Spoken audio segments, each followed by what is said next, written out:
Okay, it is 2 o'clock.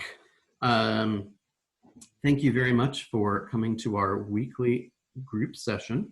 We have a guest today. Her name is Brooke Bartow. She is one of our newest agents, and she is here today to learn a little bit more about our productivity coaching program and kind of feel it out, if you will. Hopefully she will be our newest member very shortly. The purpose of these sessions is really just a kind of a catch-all. So there's actually not a huge difference between Coffee with Bill and the big group session. What I like to do is to make myself available to y'all at pre-assigned times so that you can pop in and get what you need. I have plenty of stuff that I can go over if no one wants to volunteer any ideas, but this the purpose of this is just to celebrate our accomplishments. We had a number of, we had some pretty good numbers this week, although there are some people that have not reported. I will not call you out by name. If you need, some people need access to edit and some people don't. I wish I could tell you why that was, but there are a few people that have not reported their numbers. Remember, this reporting session is going to be for April the 1st through April the 8th. And just from what we have so far, we held 8, is that right? 8 listing appointments. We took 4 listings. We pended 5 properties, and we have 3, I'm sorry, we wrote 5 contracts and we pended 3. And I just received my first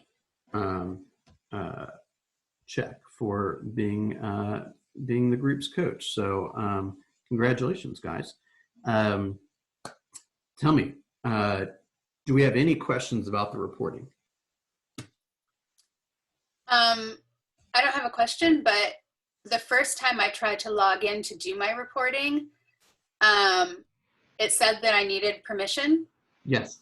And then what I did was go and sign into my Keller Williams Google account. Mm-hmm. And I clicked on the link again, and then it let me in.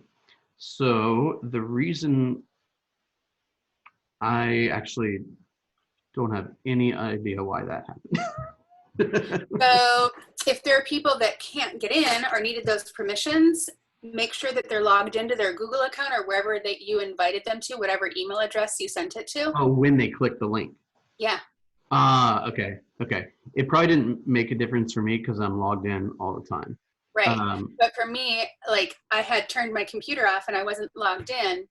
I clicked on the link and it said I needed permission. I'm like, well, that's weird because he sent it. So that means I have permission automatically. So I looked and I wasn't logged in. I logged in and then I went back to the email and clicked on the link again and it let me in. Okay, thank you for sharing that. I would have probably never figured that out. So we have, let's see. So good work. This next reporting time is going to be the 9th through I think the 15th is what we said. And I will send that link out soon. Some housekeeping, we started 3 other WhatsApp groups. One is for the launch, one is for emerging, and one is for growth. So if you, I believe I assigned everyone to those. So if you by chance are not in those, or you have no idea what I'm talking about, check your WhatsApp.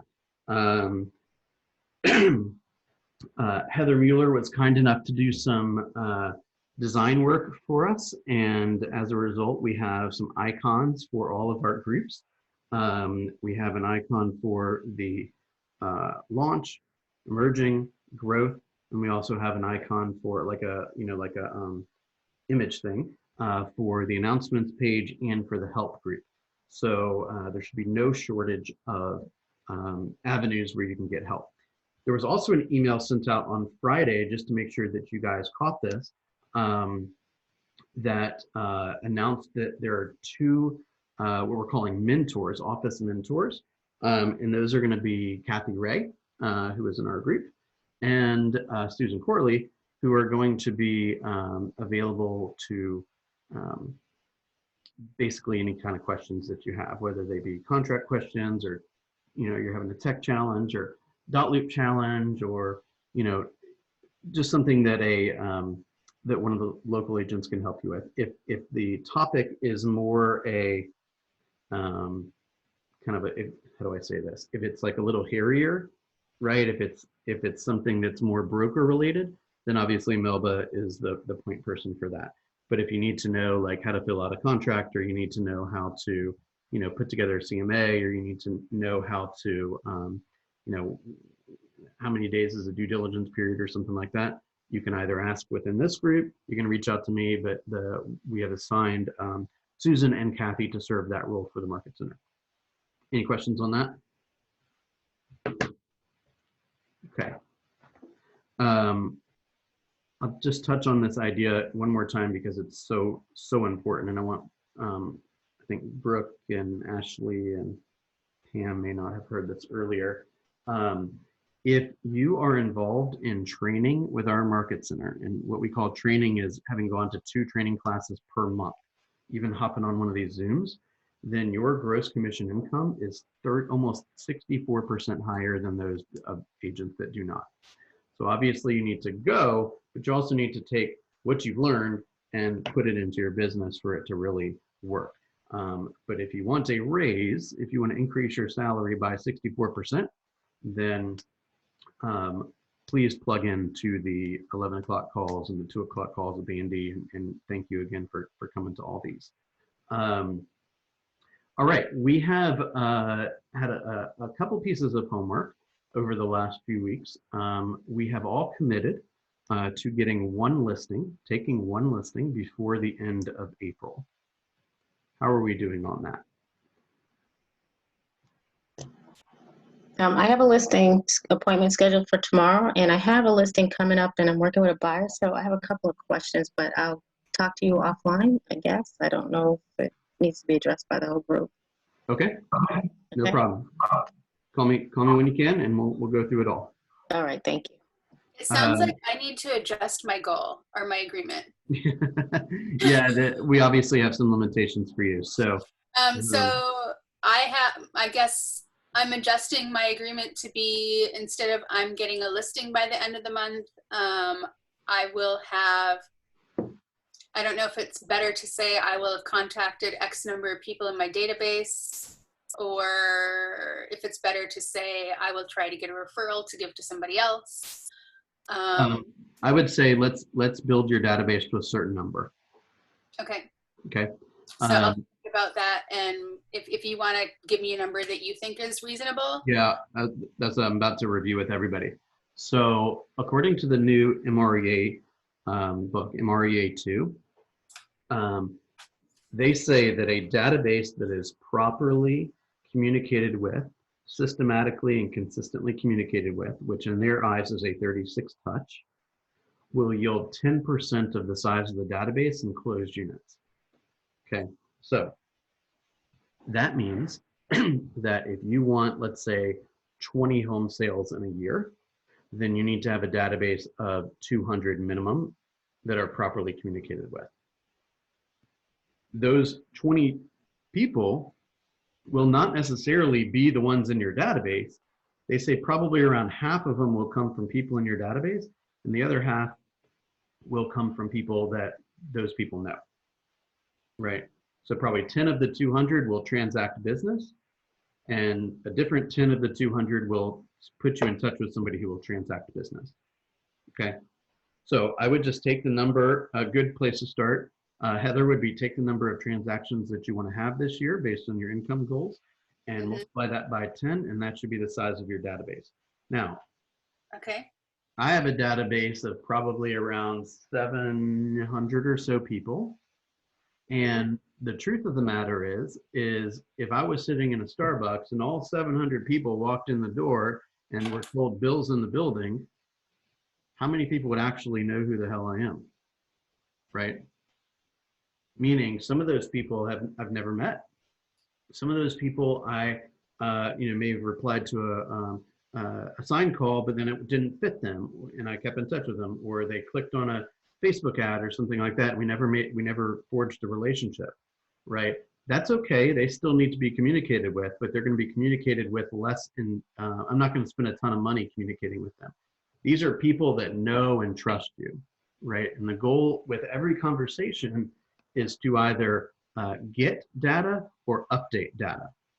So as you're talking to them about how their world is going right now, and you're asking them the questions around the Ford idea, right? Family, occupation, recreation, dreams. And you're leading with the heart. You're asking people how they're doing, how they're coping with being shelter in place, how this thing has impacted their job, or how has it impacted, are you enjoying homeschooling? All the things that are probably impacting their lives. As soon as you're done asking those questions, guess what they're going to do? They're going to ask the exact same questions of you, right? At which point, if you feel it's appropriate, you can sprinkle in a little bit of stuff about what you're spending your time on right now, right? Because you just asked them how they spend their time. You have now the right to tell them how you're spending your time if they ask, right? But you don't want it to be like a bait and switch, like, hey, I called to talk to you about your family, and actually, just kidding, I'm going to try to sell you something, right? So lead with the heart. And if given the opportunity, you can sprinkle in all the little stuff about real estate. Okay. Now, those, let's say 200 people should be people that know you and trust you and like you. And the goal is to get more and more information from them. So you may say something like, okay, I just, building my database for real estate business. I just want your birthday. Did you want your birthday? Or hey, your mic's breaking. Yeah. I was trying to decide if it was me or him. Yes. What about now? That's good. Okay. Sorry, I'm not sure what that was. The last I heard was like 200 something. Okay, can you hear me now? Yeah. Okay, so if you're, these 200 people should be people that know you, right? Pretty much all of them should be able to recognize you in a Starbucks, right? Know the type of work you do. They know the passion that you have. Can't hear me? It came back. It was just a blur. Okay. They know that the type of passion that you have. They know what type of heart you have. They know that you're a giver. They know that you take your work seriously, right? And you know that you do like in their real estate transaction. Huh. All right.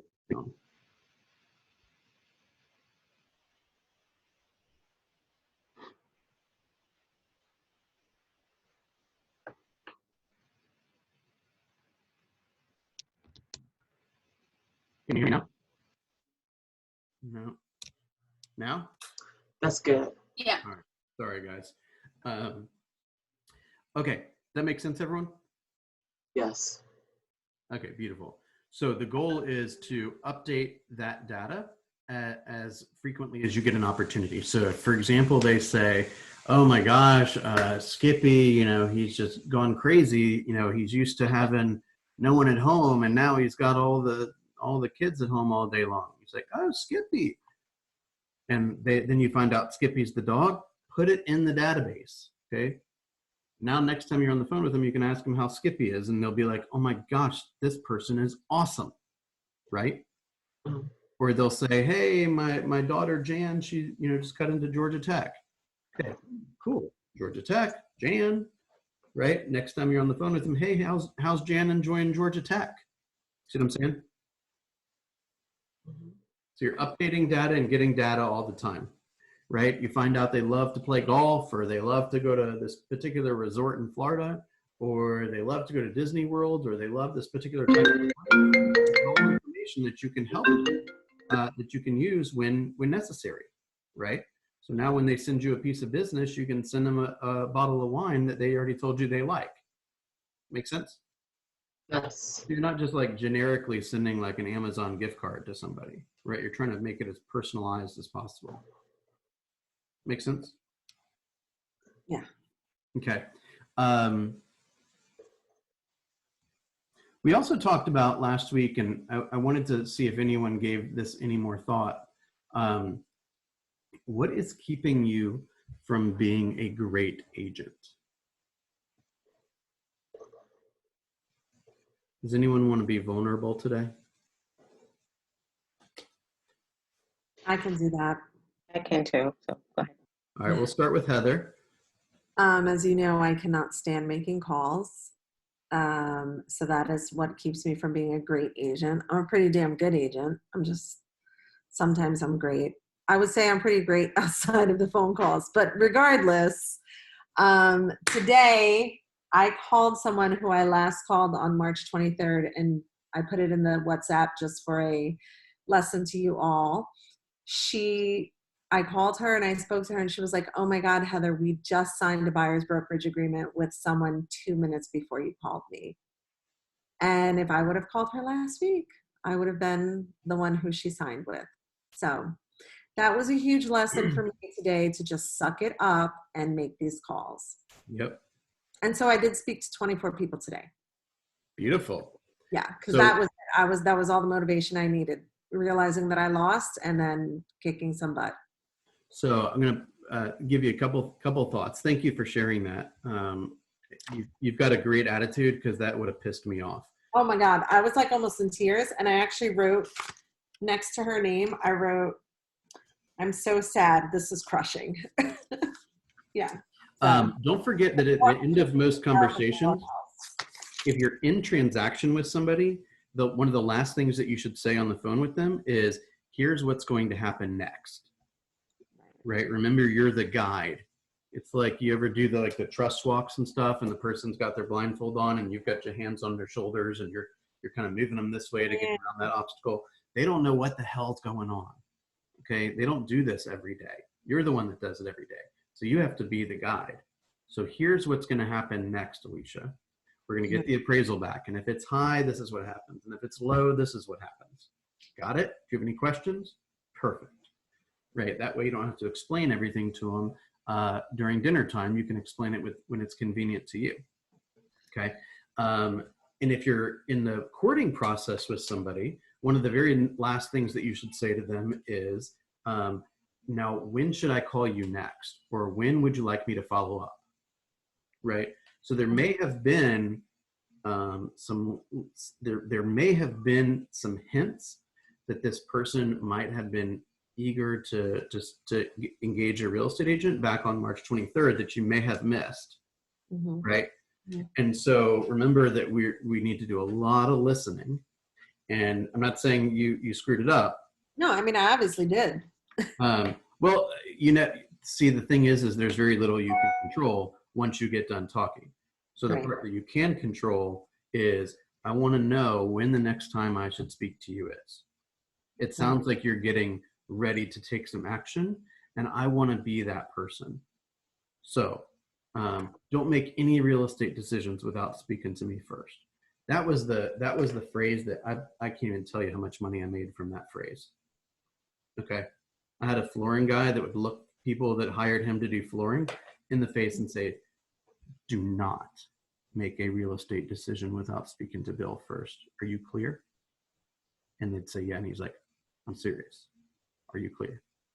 Right. He had that much conviction in the way he spoke that people would they'd call me and be like, "Okay, where do I sign? This guy said I'd be an idiot to not work with you." Right. Just send me everything. I'll sign whatever you need to sign. Right. So ask those questions, right? When it's time comes for you to make a decision, I'll be the person. Stop me again. Can you hear me? Yeah, no. I want to be the person that you reach. So when is a good time? Shit. I guess you heard that. Yeah. Thanks for smiling so much, Alicia. You make me happy. I want to be the person that you call. Make sense? Yeah. Okay. The other thing is, gosh, that was 3 weeks ago.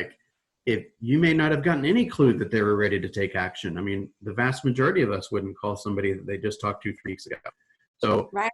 Oh my God, I was so aggravated. So here's something that I'm gonna stab you in the front. Okay, like Andy says, I'm gonna stab you in the front. You ready? Mm-hmm.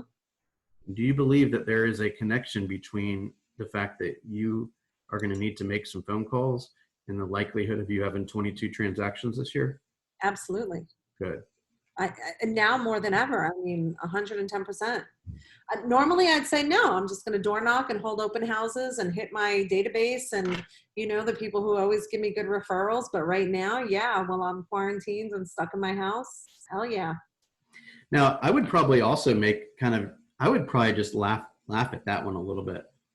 I call that, I don't know if it's too late. Maybe you can find a time in the future to do this, but just say, oh my gosh, like, you're going to have to send me a referral in the next, month for me to let you off the hook for this one. Yeah, that's true. She was so apologetic too. She was like, oh my God, I feel so bad. I didn't even get your last email or your last voicemail. She's like, I really would have loved to sign with you. It was just 2 minutes ago. And I think that's what was like a bigger smack for me, was just that she was like, I don't know. So she still likes you. So don't delete her from your database. Right. But I'd jab her a little bit. That's just me. Hey, I need a referral in the next month. Yeah. So we can go have a glass of wine together when this is all done. You cool? Yeah. Well, that's a good idea. Right. Hell yeah, it is. It's going to make you 10 grand. Mm-hmm. Mm-hmm. Right? 10 grand in your hand. What was that, Alicia? I said 10 grand in your hand. That's right. Right. That's right. Mm. Sometimes, I don't know if you guys remember this. Alicia, you probably remember this. Remember probably about 12 or so years ago when Obama did the $8,000 tax credit? Yes, I do. I had buyers and sellers. Yeah. And I used to have a coworker who's at Metro Brokers now, and he went to the bank and withdrew $8,000, and he withdrew it in $1 bills. And he put it in front of him. He sat at a table and he put all 8,000 $1 bills in front of him. And they're all stacked up. And he's like, and that's, that was when he gave the kind of the call to his people to say, hey, you buy a home and you can have all this, For you. touch that 8 grand and you're like, God, all I have to do is call a bunch of people and I can have this all the time. You remember that? I did. So I love calling. I don't have a problem with the calling. That's not an issue for me. I actually have 3 potential sellers that from the calls today. That's awesome. And then one listing, that's the one that I need help with you for 11 o'clock tomorrow. Okay. One of the ones that I got from today, they're all for sale by owners. One of the ones that I got today, he's not even here. He got quarantined in Virginia. So he wants to sell his house here so he can move back to Virginia. But he can't even access his house. So I can't even access his house. Oh my gosh. So that's why I can't put the house on the market. My biggest thing, I think why I feel I might not be the top agent right now is I'm too impatient. Like, I don't have time for all the meetings. They drive me crazy. Mm-hmm. I'm like, I want to get out there and I want to make the calls so I can get the listings. Like, these meetings are like, I'm going crazy. I'm going, there's too many. Like, I can't stay organized because I'm in a meeting. So I think for me, I'm trying to get an adjustment and I need help with that. Because I like to just be on the phone to make calls. And then I just want to go and sign them up and then move on to the next one. Yeah. And that's the beauty of all this stuff being recorded, right? So you can go back and listen to it at your leisure. That's also, I think I feel guilty from not being here, though. You know what I mean? Like, there's a part of me that still feels like I should be present because I might miss something that I really need.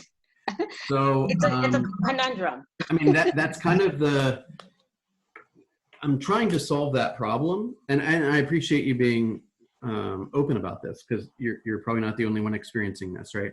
I'm trying to solve that conundrum by kind of dropping, learning nuggets in the morning and dropping learning nuggets and having some dialogue in the WhatsApp groups, right? And I think everyone is probably trying to overcompensate for not being body to body.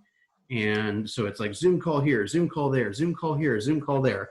And at some point you're like, wait a second, when am I going to make any phone calls? And I think the very first time or maybe 2 times ago, when you guys reported, I looked at the numbers and I'm like, you're just flat out not working enough. Right.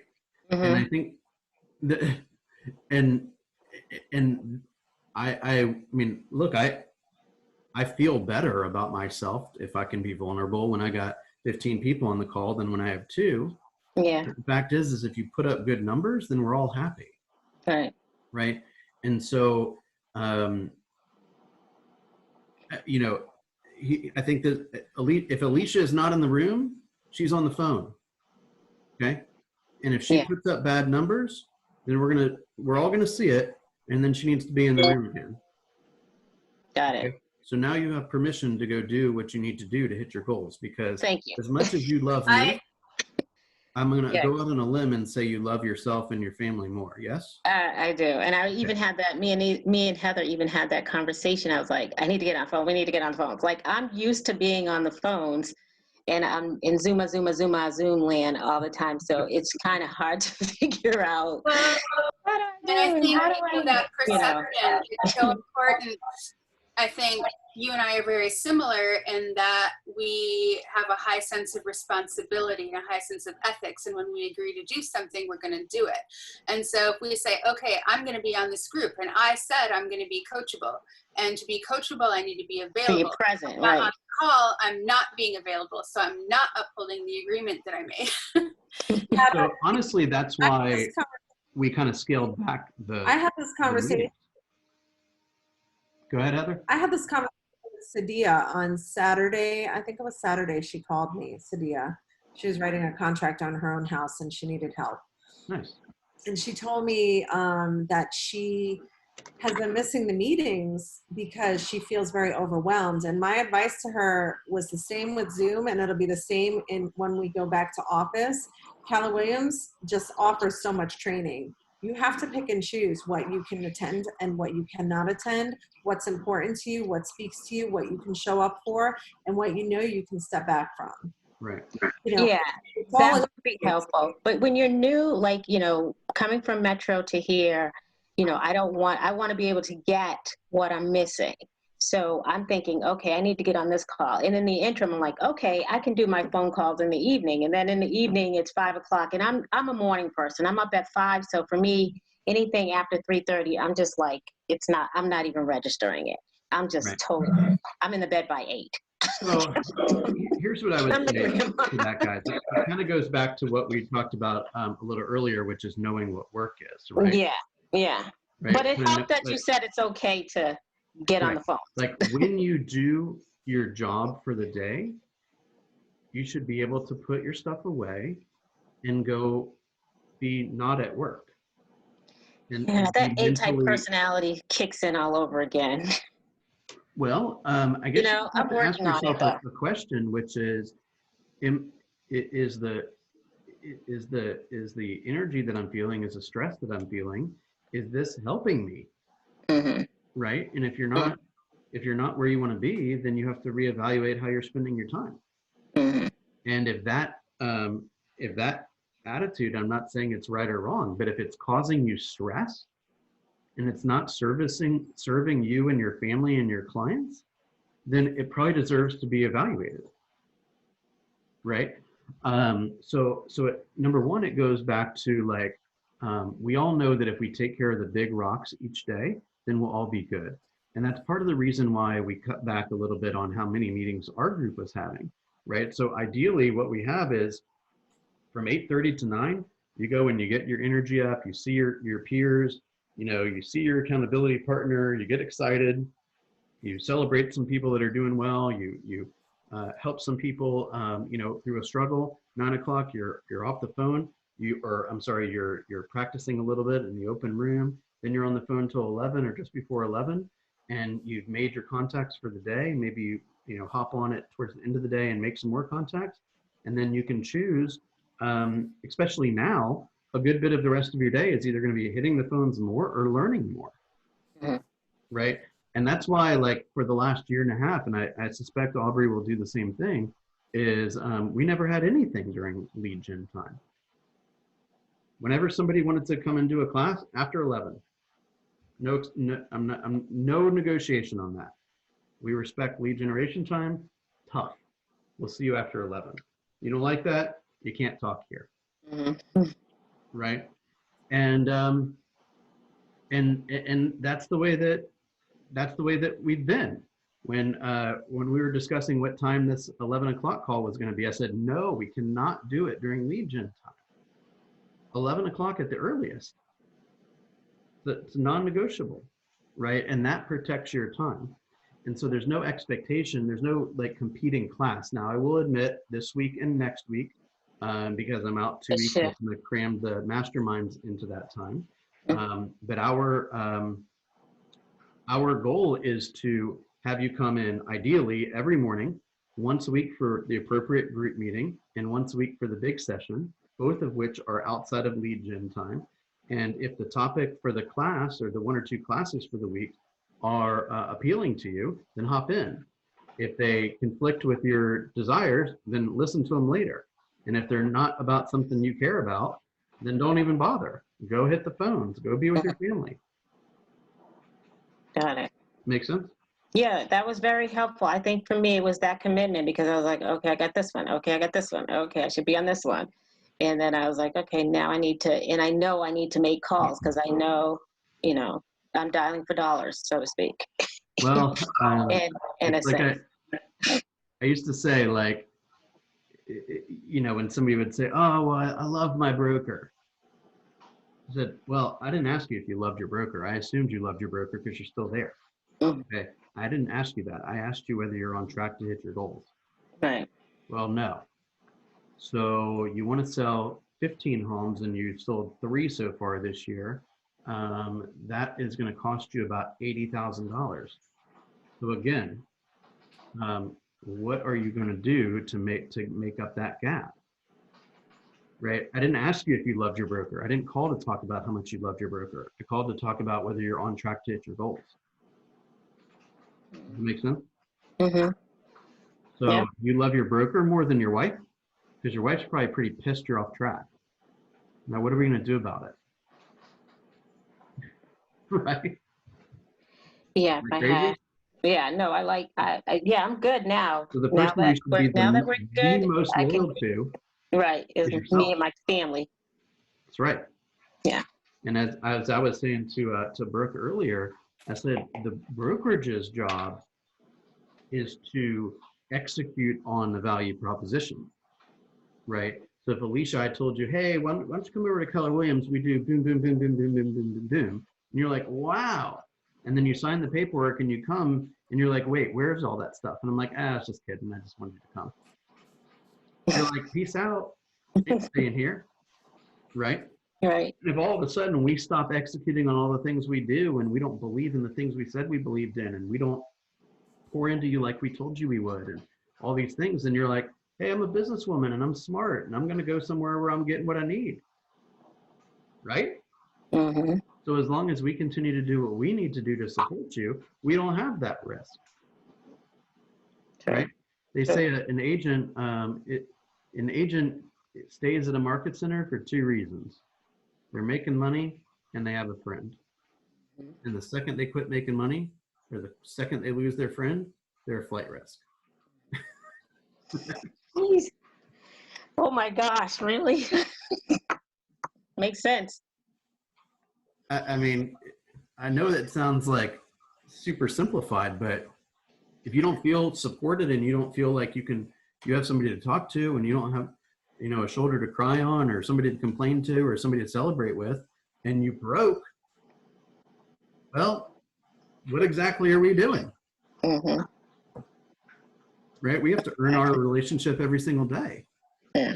Hey, so Bill, I stepped out of my box this weekend. I actually, you know, I hate this virtual stuff, really. Yeah. I said to Susan last week, I became a realtor because I like the face-to-face contact, Yeah. belly to belly or whatever you call it. And I like going out meeting people. And yeah, so this virtual crap, like trying to do a virtual Appointment. buyers conference or whatever call. Yes. I did one of those on Saturday. Awesome. Yeah, it was interesting. So it was good. So I ended up referring her to Kathy Vitale because Yep. she needs to get pre-approved and she needs to see what she can afford. Great. So, yeah, so it was good, but it's not. I didn't really enjoy it.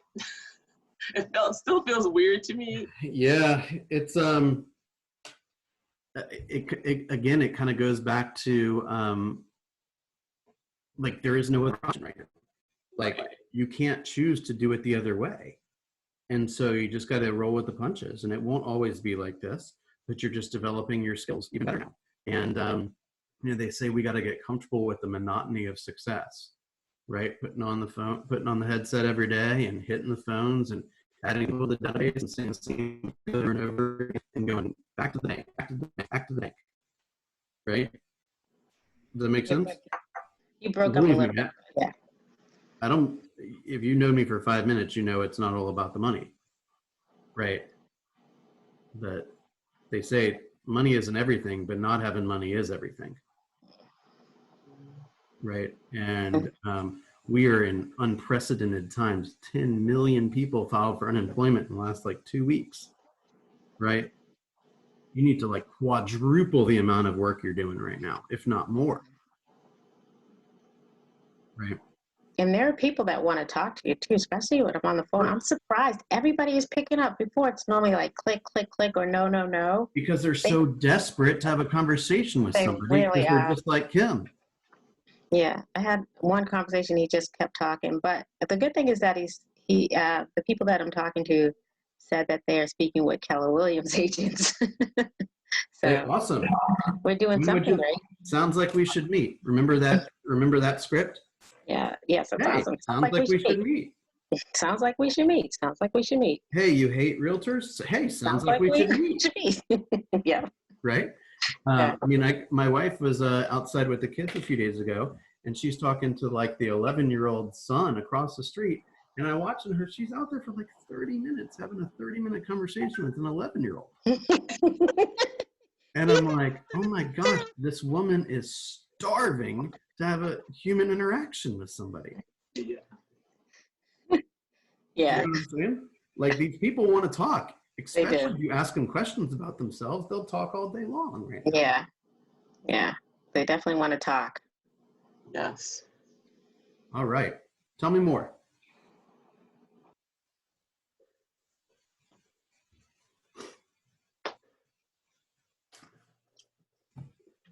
All right. What questions do we have? Make sure I answered those questions. Understand something you mentioned. Yes. Okay, so Hey, can someone Heather, tell me that how was, to? Oh, sorry, Dawn. let me answer this real fast then. So earlier I said that if you take 25 agreements, meaning buyers and sellers, agree to give you a listing, right? A buyer brokerage agreement or an exclusive listing agreement, 14 of those would close. And when 14 close, you would have your income goal. So if you're gonna have 14 closings, then you should have a database of 140. Okay, sorry, Kim or Alicia, who wants to go first? Alicia, you can go. Okay, so I just need help finding mine is so minor, just the presentation for the listing. So someone can help me with that later. So I would go to KW Connect. Yeah. And you can search for listing presentation, and you can probably see 100 videos and scripts on different people doing it different ways. I was just looking for the PowerPoint one. Where do I find that? Is there a PowerPoint one? There's also one on Michael Lewis Marketing Suite. I'm sorry, say that one? There's also one on Command through Designs. And then there's one on Michael Lewis Marketing Suite that we have. That's a kind of a software that we use at the office. Help me if I'm wrong, somebody, but the website address is michaellewismarketingsuite.com. I'll type it into the That's right. thing. Okay, because I went on the Command. I saw the one on Command, but I just wanted to see if there's another one. So it's Michael Lewis. michaellewismarketingsuite.com. The username is your KW email, and the password, I believe, is MLMS password. That's right. And then you can go in and change it yourself. Okay, They've got a thank you. bunch of really cool graphics that are all templated out and real modern looking and all that stuff. There's also one on Chartmasters. Oh yeah, you're right. Thank you, Pam. Is that in? Do you know how to access Chartmasters? I don't, Pam. How do I do that one? Okay, you go, you log into the mykw.kw.com. Okay. That's the main one, right? mykw.com, right? Okay. Yes, I can I share have it the screen real bookmarked, so I quick. always forget what the exact address is. Hang on one second. Let me get over where I It's can. mykw.kw.com. Yeah, I'm in that one. Okay, Okay. then you Okay. go to where it says, Market Center Intranet. yeah. Okay. I'm writing this down so I can find it. Okay, and then under Market Center Intranet, you go to Documents. Here, I'll show you guys. Yeah, Okay. thank you. Because I've been exploring it, but I just didn't know where, and it was frustrating me not to find it. Okay. I don't know what this is. Okay, so you go to Documents, Yeah. which is right here, Market Center, Okay. and then Documents. And I would spend a little time checking some of these internal documents out. A lot of stuff for you to review. So then you go down to Chartmasters, right here. Okay. And then you can go through, and then I you've can got go- like the last 3 or 4 years of data here. Okay. And then the most recent data is, oh, good. Fourth quarter 2019 fourth 2019. quarter. Mm-hmm. Yeah. And then they also have something called MMOs, which are right here. MMOs are published each month. So you can go in and see the MMOs for the beginning of this year, the ones that were. Oh, awesome. Okay, yeah, I'll play around with that. Thank you, Cam. And then you You're can go in welcome. and see the listing presentation. Remember the Yeah, listing and just know presentation? that that whole listing presentation, if you do that whole thing, it's long. So I usually pick out bits and pieces of it. Okay. Right. The main things on a listing presentation, if you've sent a pre-listing package, which I would highly recommend, that is essentially like a review of your marketing package and a little bio and some information about your statistics and that kind of stuff. Really, when you sit down with the seller, you are reaffirming all of that stuff. And there's a document called the seller intake sheet in the I saw that. yeah, in the Google Drive. That is essentially a list of the pre-approval or pre-qualification questions. Things like, are you interviewing other agents? What would you do if you didn't sell? Why are you going? Why is that important to you? When do you need to be there by? Have you ever considered selling your house for sale by owner? If I were to sell your house in 30 days, would that be a problem for you? Those kind of questions, right? By the way, I've said those like 4 million times, and that's why I was just able to rattle them off. Rattle them off, yeah. Right.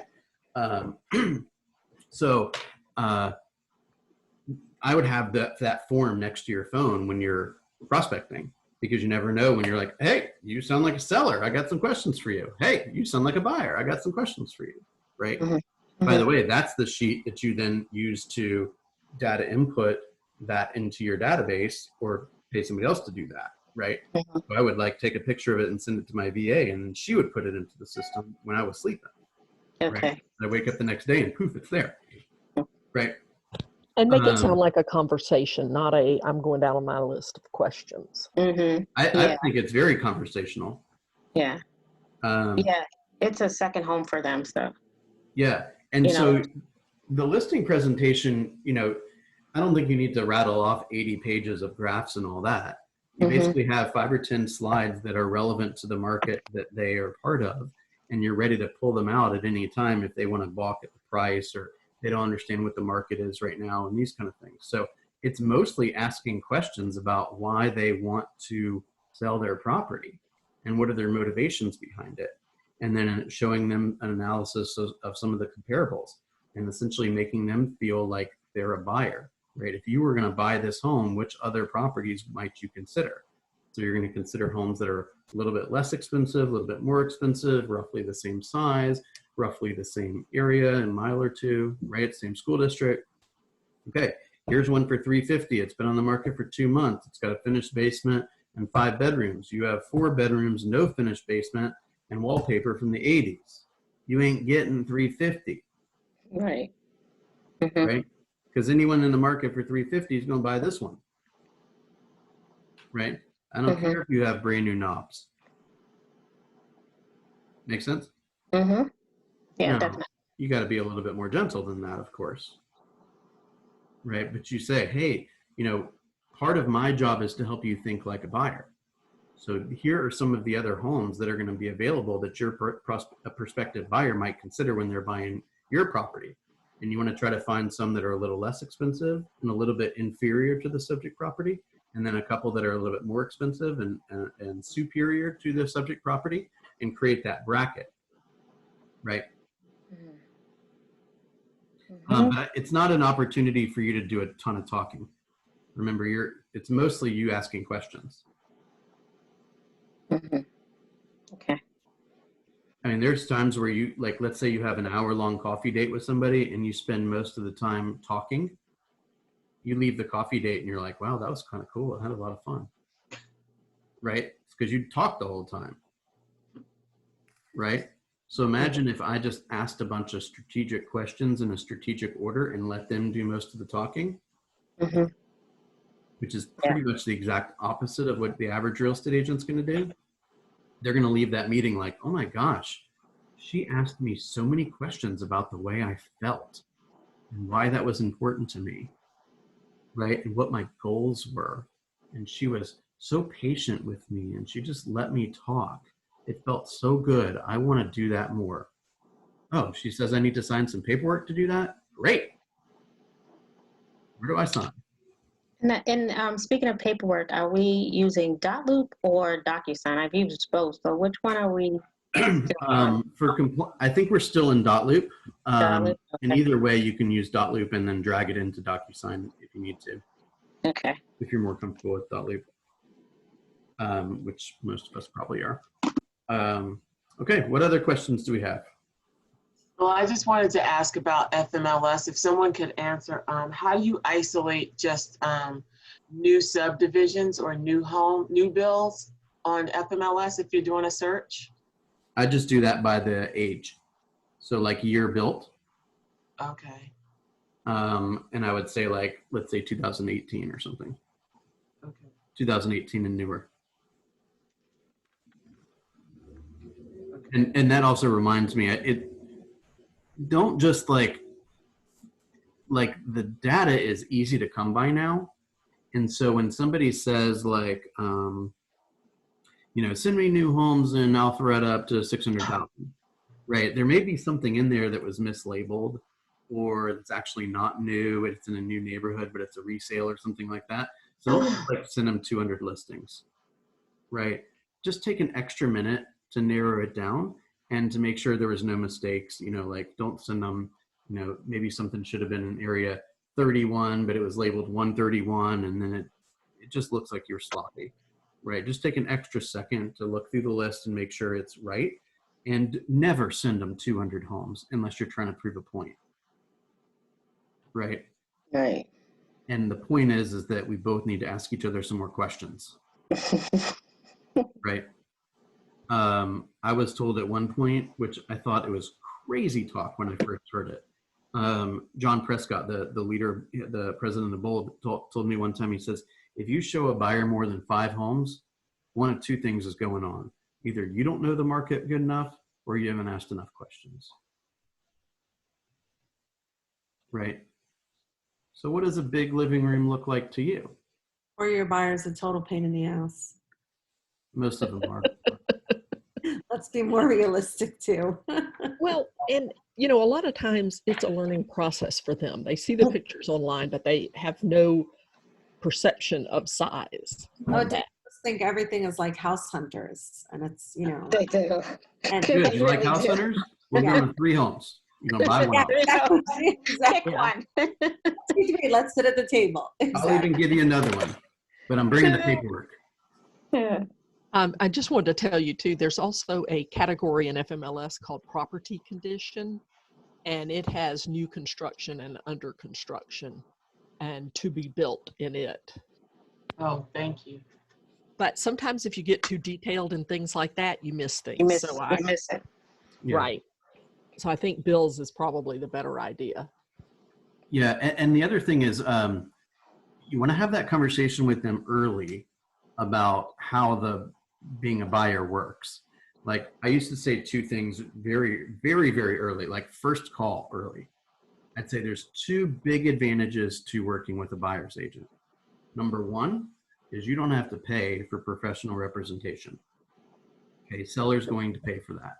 Now, as a result, I get to serve as your advisor and as your consultant rather than a salesperson, right? So if we go into house number one and you don't like it, then we leave and we don't ever think about house number one again. There's no pressure, right? So I'm going to take you to the properties that fit the descriptions that we talk about together. And if the room's too big, too small, room, whatever it is, too old, too new, let's get back in the car. We're going to keep moving. Okay. If you don't like it, just say so. But I would like to understand why you're saying you don't like it, right? Okay. I've determined I really want a 2-story family room. Awesome. Would you ever consider buying a home with a 1-story family room? Never. Even if it was an absolute steal. I'm not buying a home with a 1-story family room. Okay, now we can add that to our criteria. But if I say, is there any circumstances in which you would buy a home with a 1-story family room? And they say, yeah, if it also has a basement. Well, now it's too tricky and I would just leave that off, right? But if you ask that really specific question, number one is you're proving to the person that you're listening. And number two is you're being more efficient with your time and with their time, right? And you're trying to figure out what are the deal breakers, right? Would you ever consider buying a home without a garage? Okay, well, I want a fenced yard. Well, if everything else about the property was perfect and you just had to put up a fence yourself, would you consider doing that? Absolutely not. Okay, great. Well, of course, yeah, I would do that. Okay, well, I just want to make sure. That's why I'm asking you a lot of questions. Oh, I like you already. So when you're talking about the double ceiling height, could you take it even a step further? Would you consider doing a 1-story if the ceilings were this tall versus the standard of this tall? Maybe. Or is that too closing? I would, just me personally, I probably wouldn't go that far just because it's just it's kind of just creating a little bit more homework for me. Okay. Because then I'd have to call the people and say, hey, 9-foot ceilings or 10-foot ceilings? And they're like, I don't know. Right? Yeah, that's how I become my own worst enemy because I'm so tiny detailed. Yeah. Well, the first step to fixing things is being aware of it, right? That's why I wanted to know, is this one of those things where I'm getting too micro? Probably a tiny bit. But you will come across people that need that. And for those people, you will probably need to service them in a different way, right? It's like if you go to somebody's house and they've got their, all their clothes perfectly organized from white to off-white to really light blue to kind of middle blue. I know I could have already told you that, right? To really dark blue. They're gonna they're like, ooh, is that a packet of stats? Can we look at that together? Are there 300 pages in that? Can we look at every page? Right? But there's other people that would be like, you're not going to pull that thing out, are you? I assume you've reviewed it, right? Do you understand that stat? Because I don't want to see it. If you tell me you've reviewed it and you understand it, just give me the advice. That's what you're here for, right? I would probably be more along the lines of you, Heather. I'm like, all right, 50 pages tops, right? My wife would be like, don't even pull that thing out. Right. See what I'm saying? Mm-hmm. So that's why we study personality, right? You walk through a person's home and they got plaques and degrees and certificates everywhere and deer heads everywhere. Guess what? It's there for a reason. They want to talk about it. Ask them about the damn deer head. Right? Ask them about the hair. What's that? Ask them about the deer head. Yeah, just ask.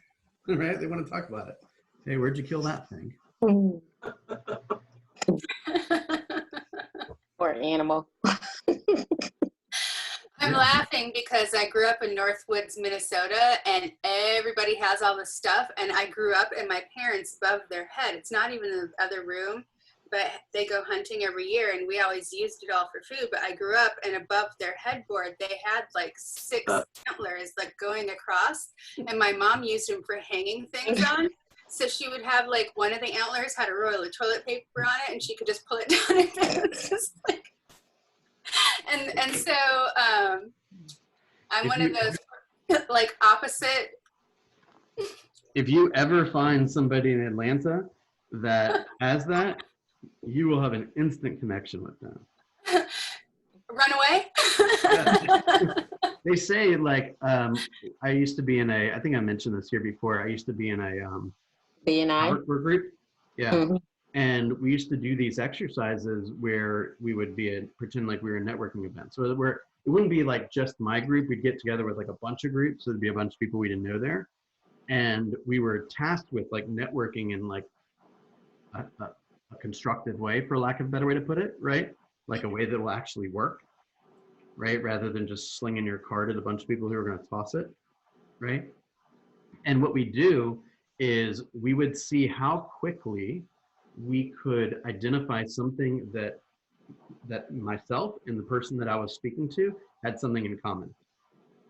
Oh, you're both from Atlanta? Oh, you both have a wife named Rachel? Oh, you both have kids in soccer? Oh, your mother's name is Sarah? You love to play golf? And the faster you can get that thing in common, the easier life is going to be. I used that today for one of the guys too. He was in the Air Force, and we were talking military, and I said, "Oh, my son's in the Air Force," and instantly his guard just went straight down. I was like, "Thank you for your service." Isn't that amazing? Like, "Oh, where were you at? Oh, where are you stationed?" Because on the phone he was just like, "Yep, no, yep, no, that," and I was like, "So you're in the military?" It's like, "Yep." I'm like, "Oh, my son's in the military. Where are you at?" Air Force, my son's in the Air Force. Where? Panama City? Oh, he's in Hawaii. But, you know, it helped. It's like a totally different person, isn't it? Yeah, his guard went completely down. I was like, oh, yeah. We have something in common. So that's one thing, when you're having your 20 conversations each day, see how quickly you can find something that person has in common with you, right? Mm-hmm. But here's an easy one. You're both at home right now. Right. Right? Talk a little bit about what that experience is like for you and your family if necessary. Right? Remember, these people are dying to have conversations. My wife had a freaking 30-minute conversation with an 11-year-old. You're so surprised. He could have been a very precocious child. Gosh, woman, you need to have some social interaction. We got to get you out. All right. Tell Rachel to give me a call, Bill. Yeah, we easily have something in common. Yeah, she's struggling these days, man. Yeah. All right. So we are going to do the masterminds tomorrow. Don't forget about those. We are doing, again, of course, the 8:30 call in the morning. And then the launch mastermind is going to be at 9:30. The emerging is going to be at 10, and the growth is going to be at 10:30.